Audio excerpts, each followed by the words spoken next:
Kalau mikroalga ini kan dia ukurannya kecil nih. Kita sebenarnya kalau cuma satu sel kita nggak bisa lihat pakai mata telanjang, harus lihat di bawah mikroskop. Senyawa kimia yang punya nilai ekonomi yang tinggi. Kombinasi antara kemampuan dia menghasilkan biomasa yang bernilai ekonomi tinggi dan kemampuan dia tadi secara natural untuk menangkap CO2 itu yang kemudian bisa kita jadikan satu untuk kita. Tapi kita implementasi dari solusi yang ditawarkan oleh kampus. Misalnya nggak cuma mikirin profitability aja, tapi juga sustainability gitu. Nah itu dua hal yang mungkin saat ini jadi banyak sekali diminta sama market ya, sama industri. Gen Z itu mereka akan lebih memilih produk yang sustainable, walaupun mahal sedikit nggak apa-apa, ketimbang yang merusak lingkungan. Welcome to Tech Talk, Technology Talk.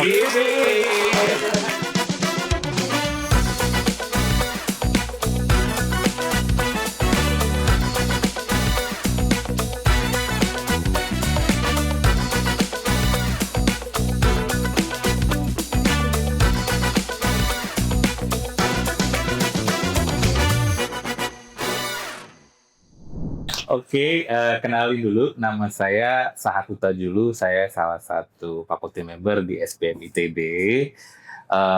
Kelompok keahliannya Entrepreneurship dan Teknologi Manajemen. Nah, Technology Talk ini, podcast ini diselenggarakan oleh laboratorium namanya Management of Technology. Ini kita mau memperkenalkan teknologi-teknologi yang ada di ITB. Jadi semua fakultas kita undang satu demi satu ya. Kita udah ngundang STEI, ya kan, udah ngundang FTTM, FTMD juga, FTSL juga kemarin udah gitu kan, seru lah pokoknya. Nah kita mau menyiarkan nih pada seluruh netizen ya kan, Nusantara maupun internasional, ya mungkin nanti di bawah ini ada subtitle Inggris, bahwa kita punya teknologi yang oke nih, dahsyat gitu kayaknya. Dan memang selama ini teknologi yang bagus kadang tenggelam karena penyiarannya kurang. Nah ini adalah salah satu usaha kita untuk menyiarkan itu. Kan siapa lagi yang bisa menyiarkan kalau bukan SBM, ya kan? Sekolah Business Management. Asik. Plus juga kita mau membangun ini inilah ya, relationship yang oke gitu. Yang paling enak dari Tech Talk, ya kan? Nah, itu sedikit tentang acara ini gitu ya. Nah, kalau kemarin kita udah ngundang dari beberapa fakultas, kali ini kita ngundang yang belum pernah pastinya. Dari FMIPA. Wah, ada siapa nih? Ini langsung diimpor dari sebelah timur Indonesia. Boleh kenalan, silakan. Oke. Jadi nama saya Alfredo Kono, biasa dipanggil Edo. Saat ini saya bekerja di ITB sebagai dosen di FMIPA, khususnya di kelompok keahlian biokimia dan rekayasa biomolekul. Ya betul, asal saya dari Nusa Tenggara Timur. Nusa Tenggara Timur, mana Nusa Tenggara Timur? Tepuk tangan.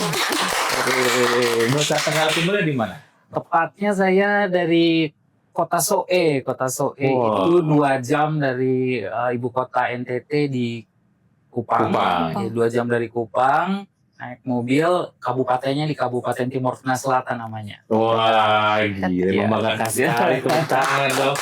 Nah, buat netizen Nusantara yang dari Kupang, dari Kota Soe, ini udah ada bukti ya, living proof bahwa bisa menjadi saintis sukses. Alfredo Kono dari FMIPA, luar biasa. Membanggakan Nusa Tenggara Timur. Betul. Terus kita ada sedikit twist ya. Di kali ini biasanya kita hanya mengundang saintisnya aja sama orang SBM. Kali ini kita mau agak lebih berani dikit. Selain saintisnya kita panggil orang industrinya ya. Menarik. Biar berantem aja langsung di sini. Tukar pikiran nih. Betul. Kita diskusi gitu ya, untuk supaya teknologinya itu tepat guna, yang benar-benar bisa dipakai di masyarakat gitu. Karena kan kita nggak mau jadi saintis yang di lab aja. Exactly. Nah, kita udah mendatangkan seorang wanita yang luar biasa, asik. Silakan, boleh dikenalkan dirinya, Teh. Halo semuanya, saya Sally Martini. Saya direktur di PT Visi Integritas Nusantara, direktur untuk organisasi transformasi. Organisasi transformasi. Transformasi organisasi. Dan kalau nggak salah banyak berkecimpung di dunia sustainability ya. Ya, ESG. Nah, memang topik kita kali ini itu sangat erat kaitannya dengan sustainability. Ya, topiknya adalah microalgae for carbon capture. Wah, luar biasa, dari judulnya aja membingungkan.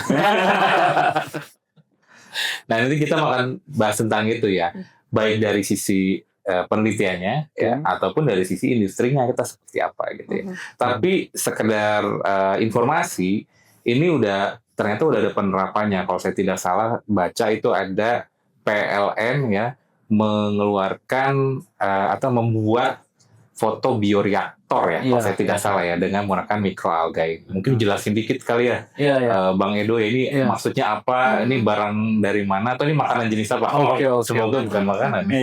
Bisa jadi makanan. Bisa. Nah, ini gimana nih ceritanya? Jadi microalga for carbon capture ini memang topik yang sedang hangat sekarang ya, karena berhubungan dengan meningkatnya kadar CO2 di atmosfer yang tentu membuat lingkungan juga perubahan iklim itu jadi lebih terasa. Betul. Contohnya kita bisa lihat sekarang curah hujan semakin lebat di musim-musim tertentu, tapi kemudian kemarau dan permasalahan lingkungan yang semakin banyak terjadi. Salah satu penyebabnya itu karena meningkatnya emisi gas CO2. Jadi kemudian pemerintah secara global, baik Indonesia maupun negara-negara yang ada di dunia ini mencoba untuk bagaimana kita bisa memperlambat pemanasan global ini. Salah satu caranya adalah mengatasi emisi gas CO2 ini. Jadi banyak teknologi yang dikembangkan. Jadi memang macam-macam. Salah satu contohnya itu mungkin yang sudah dikerjakan teman-teman di FTTM ya. Jadi mereka mengembangkan teknologi carbon capture and storage misalnya. Jadi gas CO2 buangan industri itu salah satu penyumbang terbesarnya. Itu kemudian ditangkap dan dialirkan ke dalam sumur gas. Betul. Saya tahu tuh Pertamina sedang membangun itu. Itu salah kan. satu kolega saya sedang. Jadi itu cara kita untuk bisa mengatasi itu, karena industri-industri besar sekarang dituntut untuk bagaimana bisa mengurangi emisi itu. Harus ada action yang dilakukan untuk memenuhi yang mungkin udah pada dengar Paris Agreement misalnya kan ya. Itu jadi kesepakatan dari berbagai negara untuk bisa punya upaya untuk menurunkan emisi karbon. Nah, jadi CO2-nya ditangkap kemudian disimpan di dalam bumi itu. Tapi kemudian tantangan lainnya adalah kalau cuma disimpan doang, ya nanti kalau dia bocor atau nggak bisa dimanfaatkan kemana-mana juga nanti dampaknya juga nggak akan terlalu bagus gitu kan ya. Kemudian salah satu tantangannya adalah teknologi yang seperti itu kan lumayan mahal. Bayangkan gas CO2-nya itu harus dialirkan pipa yang itu kan investasinya lumayan mahal tuh. Kemudian yang kedua yang saya tahu itu CO2-nya itu harus murni, harus ada tingkat kemurnian tertentu. Karena kalau udah ditanam di dalam sumur minyak, kalau dia bocor atau apa kan kita nggak tahu dampaknya seperti apa ya. Jadi salah satu prasyarat untuk bisa menerapkan aplikasi ini adalah gas CO2-nya harus murni. Jadi berarti hasil buangan dari industri itu harus ada proses pemurniannya lagi. Ada proses kimia lagi. Wah. Jadi nanti kalau dihitung-hitung ya kita harus coba sih berbagai solusi ya yang kita punya. Nah, kalau kami yang bekerja di bidang life science atau di bidang biokimia misalnya ya, sebenarnya di alam itu secara natural ada organisme-organisme yang bisa menangkap CO2 langsung dari atmosfer gitu kan. Pohon misalnya. Pohon kan bisa berfotosintesis. Jadi fotosintesis itu adalah proses biokimia yang secara natural menangkap CO2 yang ada di atmosfer. Nah, mungkin kalau pohon kita familiar semuanya ya. Tapi ternyata selain pohon ada mikroalga, itu adalah organisme yang ukurannya kecil, biasanya hidup di air, dan dia juga ternyata bisa melakukan fotosintesis. Dan ternyata kalau kita lihat sebenarnya itu, kalau kita hitung lah ya total global fotosintesis yang ada di dunia, 50%-nya itu sebenarnya datang dari organisme ini akuatik. 50%-nya kurang lebih dari pohon gitu. Dari tumbuhan-tumbuhan, betul, kasat mata. Betul. Jadi dia juga secara ekologi itu dia punya pengaruh yang cukup besar gitu kan. Iya, 50% besar sekali sebenarnya. Jadi lewat fotosintesis itu CO2-nya ditangkap. Kemudian dari proses penangkapan CO2-nya itu tentu dia butuh energi matahari ya untuk bisa menangkap itu. Nah, kemudian dari proses itu ada gas oksigen juga yang dihasilkan buat kita untuk bernapas. Nah, CO2 yang sudah ditangkap oleh organisme berfotosintesis ini disimpan dalam bentuk biomasa. Nah, biomasa itu macam-macam. Kalau di pohon misalnya batangnya jadi semakin besar, itu salah satu bentuk biomasa yang dia simpan. Jadi CO2 yang dari atmosfer itu dirubah menjadi itu. Nah, kalau mikroalga ini kan dia ukurannya kecil nih. Kita sebenarnya kalau cuma satu sel kita nggak bisa lihat pakai mata telanjang, harus lihat di bawah mikroskop. Atau kalau misalnya dia hidup dalam koloni yang cukup banyak, baru mungkin kita bisa lihat. Misalnya disimpan warna-warna hijau gitu ya, atau kalau di laut, tiba-tiba laut berubah warna, salah satu itu karena ada si mikroalga laut ini. Kalau yang Pink Beach di Labuan Bajo itu juga pantas jenis-jenis alga. Mereka bisa berfotosintesis dan mereka secara natural menangkap CO2 yang ada di atmosfer itu. Nah, jadi kemudian karena dia bisa menangkap CO2 dan CO2-nya itu selain ditangkap dia bisa rubah menjadi sesuatu yang bermanfaat. Mungkin dulu udah pernah dengar mikroalga mau dipakai untuk bikin biofuel. Sempet tren juga kan. Nah, biofuelnya itu sebenarnya prekursor utamanya datang dari CO2 yang ada di atmosfer. Gitu. Nah, selain biofuel, sebenarnya dia juga bisa menghasilkan beberapa senyawa kimia yang punya nilai ekonomi yang tinggi. Jadi mungkin kalau biofuel itu kita harus produksi banyak kemudian harus bersaing sama harga minyak minyak fosil gitu minyak bumi gitu kan ya. Jadi dari segi ekonomi mungkin kenapa dia nggak terlalu maju karena untuk sampai ke tahap itu investasinya masih cukup besar. Nah, tapi yang tadi yang saya bilang untuk prekursor untuk bikin chemicals itu kita butuh dalam jumlah sedikit, tapi si chemicals yang dihasilkan itu cukup mahal, jadi dijual dalam jumlah yang sedikit itu punya nilai ekonomi yang cukup tinggi karena dia dipakai di industri farmasi misalnya, dipakai di industri kosmetik misalnya gitu. Jadi kombinasi antara kemampuan dia menghasilkan biomasa yang bernilai ekonomi tinggi ini dan kemampuan dia tadi secara natural untuk menangkap CO2 itu yang kemudian bisa kita jadikan satu untuk kita kembangkan menjadi teknologi tadi itu mikroalga for carbon capture. Jadi keunggulannya dibandingkan dengan istilahnya CCS tadi, dia selain menangkap, dia juga bisa mengubah itu menjadi sesuatu yang bisa kita jual. Makanya namanya CCU ya. Iya, CCUS jadi storage. Ada utilization and storage gitu. Jadi keunggulannya ada di situ. Nah, sekarang tinggal bagaimana itu mau diterapkan atau di istilahnya di scaling up atau di tailor spesifik untuk kebutuhan tertentu gitu ya. Sebentar ya, sebelum saya komentar lebih lanjut, ini jelas banget ya penjelasannya ya, saya jadi ngerti ya. Emang kalau dosen itu gitu.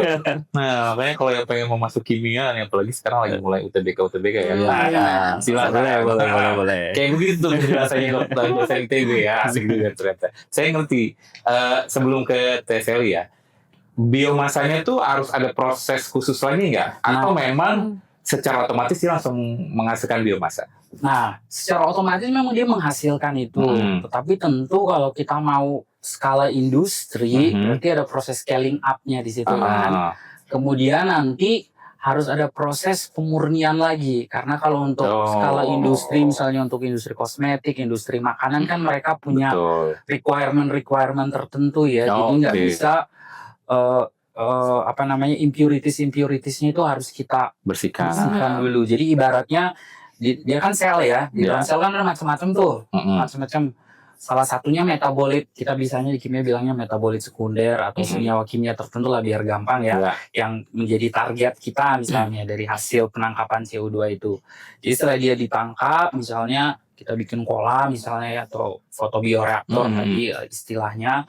Fotobioreaktor itu tempat untuk menumbuhkan si mikroalga ini, kemudian kita alirkan gas CO2 misalnya, kita buat dia produksi biomasa tertentu, kemudian kita panen, nah itu kan biomasanya masih nyampur sama yang lain, macam-macam. Jadi harus ada teknologi untuk bagaimana itu dipisahkan, kemudian dia dimurnikan, kemudian itu baru nanti bisa kita pakai untuk ke industri kosmetik atau industri kimia lainnya. Ya, gitu. jadi sebenarnya ada tahapan di situnya juga yang cukup krusial. Jadi sebenarnya itu nggak bisa kerjaan satu orang sih. Iya benar, dan nggak bisa satu disiplin. Betul, itu multidisiplin. Harus proyokan. Nah, itu tuh. Nah, kita ke industri sekarang. Udah dijelasin nih sama saintisnya langsung Teh. Ternyata banyak sekali prosesnya di situ ya. Bukan semata-mata hanya fotosintesis ya. Ada pemisahan, ada pemurnian, segala macam. Sementara kan kita nggak tahu pemurnian itu berapa karbonnya yang diperlukan, segala macam. Gimana nih kalau dari sisi Teh Selin? Kan kalau kita dibilang industri itu bukan cuman pabrik ya, tapi kita implementasi dari solusi yang ditawarkan oleh kampus. Kita tuh melihat bagaimana tadi ya bisa jadi produknya apa, tapi juga ngelihat manfaatnya tuh di akhir apa gitu ya. Karena kita ngomongin sustainability. Apalagi yang tadi yang diceritakan itu untuk berkontribusi dalam penanganan krisis iklim gitu ya. Nggak cuman carbon capture utilization aja, tapi ternyata ada produk-produk tambahan. Ketika kita sebagai industri itu berpikirnya tuh nggak cuman jadi produk, tapi yang sustainable itu kita pikirnya tuh life cycle thinking gitu ya. Life cycle thinking. Apa tuh Teh? Life cycle thinking. Kita harus ngitung dari mulai awal gitu ya untuk carbon integrity-nya, kayak tadi untuk menghasilkan fotosintesanya gitu ya, si alganya itu ternyata nggak cuman pakai matahari gitu ya. Kalau di lautan kan matahari gitu ya buat bikin biomasanya. Nah ternyata ini harus pakai input gitu ya, pakai street lighting gitu, atau misalnya nutrisinya itu harus tertentu gitu ya, ada kimia apa, kita harus hitung sampai nanti akhirnya kita juga menghitungnya tuh jelas. Kalau mau dibilang carbon capture berapa ton yang dia ambil gitu ya. Terus hasilnya itu O2-nya jadi berapa gitu. Nah, sedangkan industri sekarang itu bukan cuman lihat produk dan jual laku di pasar, tapi kita juga beli trust kan. Gitu. Kan sekarang tuh ada carbon investor gitu ya, pengen apalagi kayak melihat ini. Kalau saya sih ngelihatnya nggak cuma bisa berfokus di CCU gitu ya. Memang kayak PLN tadi, dia begitu reaktornya menghasilkan CO2, in situ ada mikroalga yang langsung serap gitu ya. Tapi ternyata bisa ada hal lain juga kan gitu. CCU-nya bisa buat produk yang lain. Nah, industri itu kan mencari ya, dia itu punya kewajiban untuk mengurangi emisi. Bisa langsung yang tadi ngambil carbon capture-nya di situ, tapi juga bisa ya saya bikin produk yang memang menghasilkan kayak tadi ya udah saya bikin plantation gitu kan, kayak plantationnya sawit. Kalau itu kan ada sawit, ada udang. Nah ini alga. Nah alga itu tergantung nanti hitungan akhirnya gitu ya, akhirnya kalau pengen produknya itu ke kosmetik, karena itu kan pasar yang besar juga ya, gitu ya. Sekarang kan. Gitu. Jadi misalnya perusahaan kosmetik itu bisa bilang bahwa saya prosesnya itu sustainable gitu. Pakai mikroalga gitu ya. Dia ternyata carbon capture-nya berapa ton gitu. Saya ngambil bagian mananya. Terus seperti apa? Atau yang tadi kalau misalnya ini jadi biofuel gitu. Tapi kan ini dibakar lagi ya gitu. Kalau biofuel kan dibakar lagi, CO2-nya keluar lagi gitu.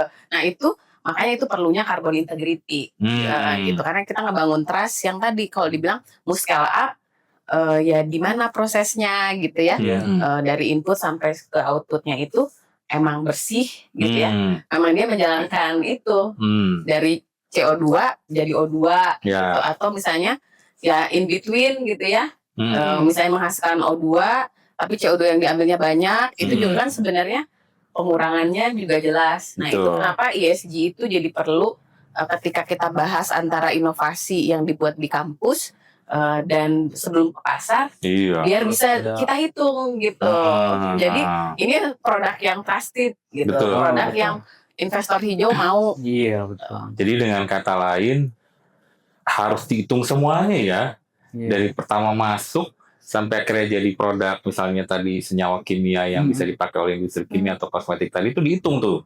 Semuanya masuknya berapa, keluar CO2-nya berapa gitu ya, CO2-nya yang masuk berapa, terus kemudian pada saat tadi pemisahan ada proses apa juga itu mesti dihitung, termasuk listriknya juga terjadi dihitung. Waduh, pusing juga ya.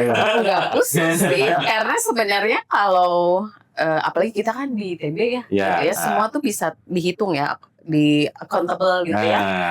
Itu yang kenapa industri itu kita kan ngitung profit ya, profit secara ekonomi seperti apa, profit sosial bagaimana, nah profit lingkungannya juga seperti apa gitu. Justru sekarang yang lagi kita coba kembangkan, jadi memang tadi yang saya ceritakan tadi, kita teliti di lab nih, kita kerja di lab, kita lihat tuh mikroalga ini potensinya bagus nih, dia bisa tangkap CO2, tumbuhnya cepat, kemudian punya produk punya potensi untuk menghasilkan biomasa tadi yang bernilai ekonomi tinggi. Terus kita sebenarnya sudah sempat bikin produk sih, namanya Phototank GLG namanya. Phototank GLG. Ya, G itu Ganesha.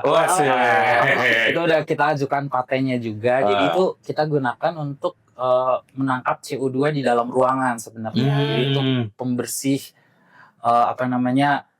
udara di lingkungan, terutama misalnya di perkotaan, misalnya lingkungan kantornya tertutup, dan seterusnya. Buat di rumah, Jadi kan ada beberapa industri yang mereka membutuhkan, kita harus punya segala teknologi, punya teknologi yang siap bisa kita pakai, misalnya untuk membuktikan kita sudah ikut berpartisipasi lah. Nah, jadi kita coba tawarkan produk itu. Tapi terus begitu kita bikin, tadi setelah pakainya jadi, kita bikin sensor biar bisa ngukur, baru kita saat mau memasarkan baru mereka nanya misalnya ini carbon footprint-nya atau mungkin tadi carbon integrity-nya seperti apa, baru ini penting banget nih menentukan antara industri langsung sama saintis. Jadi mungkin ada hal-hal yang nggak kepikiran kita di lab kan cuma fokus ini menarik kayak kita bikin produk, tapi ternyata di luar sana industri ternyata requirement-nya itu seperti ini. Kalau mau diimplementasikan sebagai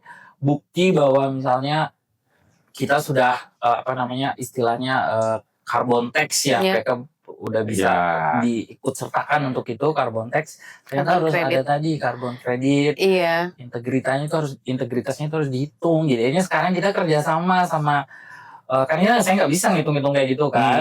Jadi kita kerjasama sama dari FTI, ada teman dari FTI untuk bantu kita pertama memetakan misalnya mikroalga ini sebenarnya dari mikroalga jenis A, jenis B, jenis C itu produk utamanya apa sih yang secara ekonomi itu menguntungkan lah ya. Jadi jangan sampai kita klaim dia bisa nangkap CO2-nya segini, tapi ternyata numbuhinya harus butuh media mahal atau istilahnya butuh lampu 24 jam, jadi ternyata energi yang dimasukkan jadi lebih banyak daripada yang dia tangkap. Betul. Ya, jadi harus ada ininya lah, balance-nya. Jadi harus hitung-hitungannya itu harus mantep di situ. Jadi kalau yang kami sedang kembangkan sekarang adalah salah satunya tadi kerjasama sama industri atau teman-teman yang memang ngerti nih dari aspek itu seperti apa. Juga dari teman-teman dari matematika juga kita gandeng untuk bantu pemodelannya lah, kira-kira bisa diprediksikan seperti apa. Tapi dari sisi kami juga kami mengembangkan mikroalganya. Jadi kita bisa pakai istilahnya dimanipulasi lah, dibikin rekayasa genetika misalnya. Itu. Jadi mikroalganya direkayasa supaya nanti dia bisa lebih efisien. Jadi misalnya kalau numbuhin 1 liter ini sebenarnya setara dengan kalau numbuhin 1 kolam misalnya. Karena laju pertumbuhannya lebih bagus. Selnya itu kita modifikasi supaya penangkapannya lebih efisien. Itu salah satu upaya yang kalau kami dari saintis melakukan hal itu gitu. Selain mencari mikroalga lokal yang ada di lingkungan kita. Nah itu jadi misalnya di Bandung ini kan dikelilingi oleh gunung berapi ya.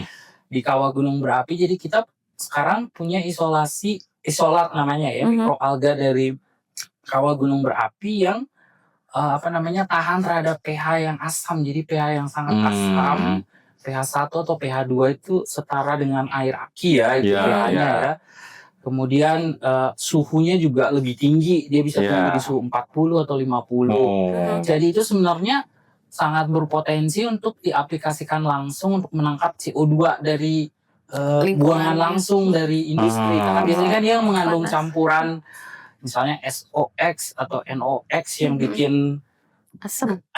Buangan gasnya itu jadi asam. Kalau mikroalga yang biasa nggak bisa tumbuh. Kalau ini kita bisa langsung lebih tahan banting. Nah itu ada, tapi tentu saja untuk bisa nanti sampai dikembangkan sebagai satu produk mikroalga for carbon capture, yaitu aspek tadi carbon integrity-nya.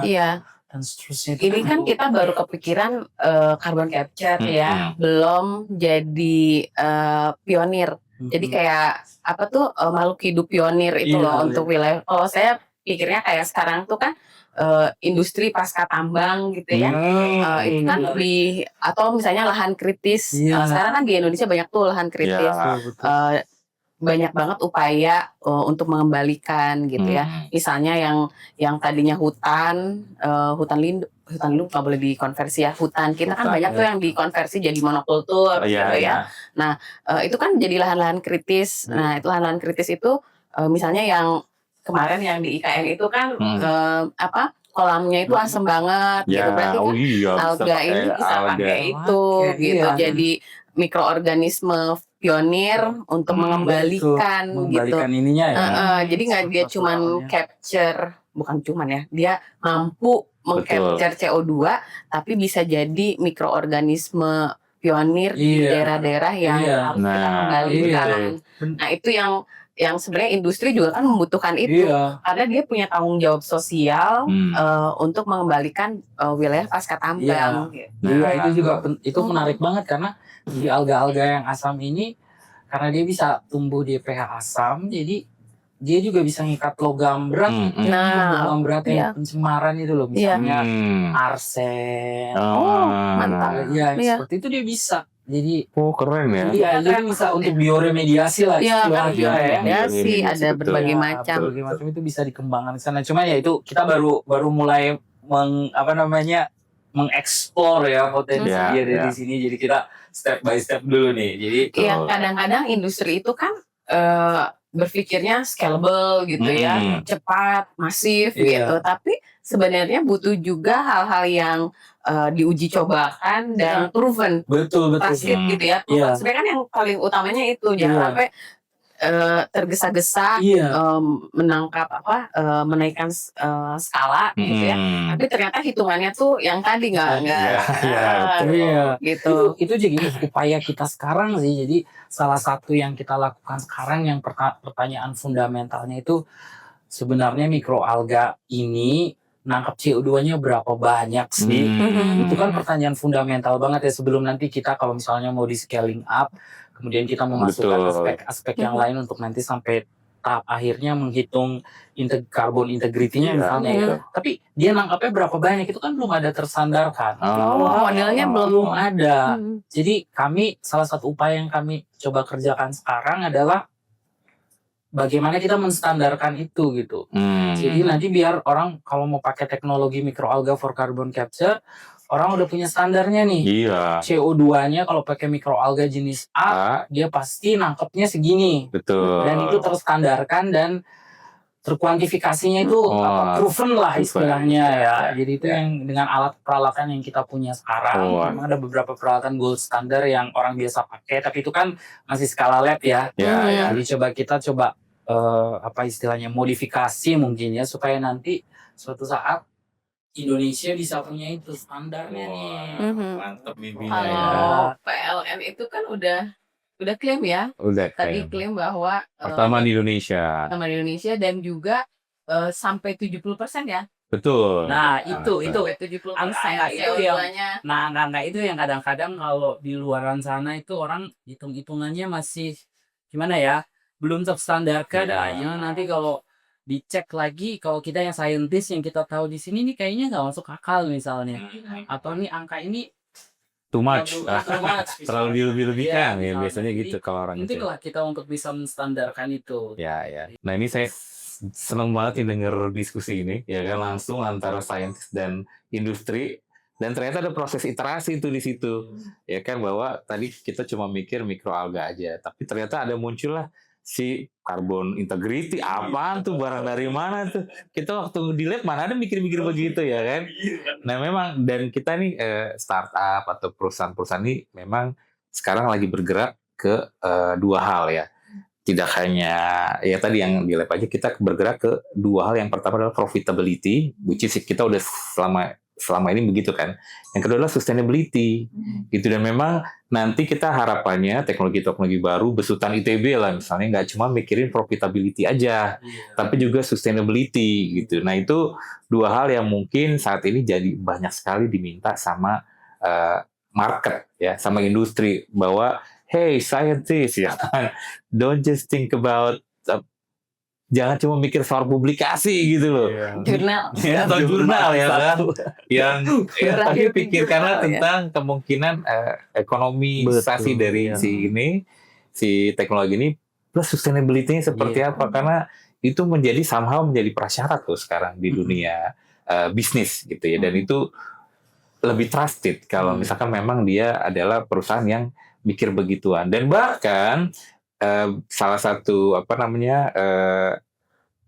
peneliti yang mengatakan Gen Z itu mereka akan lebih memilih produk yang sustainable, walaupun mahal sedikit nggak apa-apa, ketimbang yang merusak lingkungan. Wah, mantap sekali. Menarik banget itu ya. Belajar ilmu baru nih. Nggak tahu. Nah ini nggak kerasa udah lama juga nih, udah beberapa menit nih, tapi ada pertanyaan terakhir lah supaya buat closing ya. Nah ini kita udah diskusi, saya senang banget diskusinya nih, luar biasa, kita pertemukan langsung industri dan saintis. Harapannya gimana nih mikroalga ini ke depan gitu ya? Iya, kalau dari sudut pandang saya sebagai saintis, terutama kita di Indonesia, kita punya sumber daya alam yang sangat-sangat kaya, yang tidak dimiliki oleh negara lain. Itu sesuatu yang perlu kita gali gitu, dan kita bisa jadi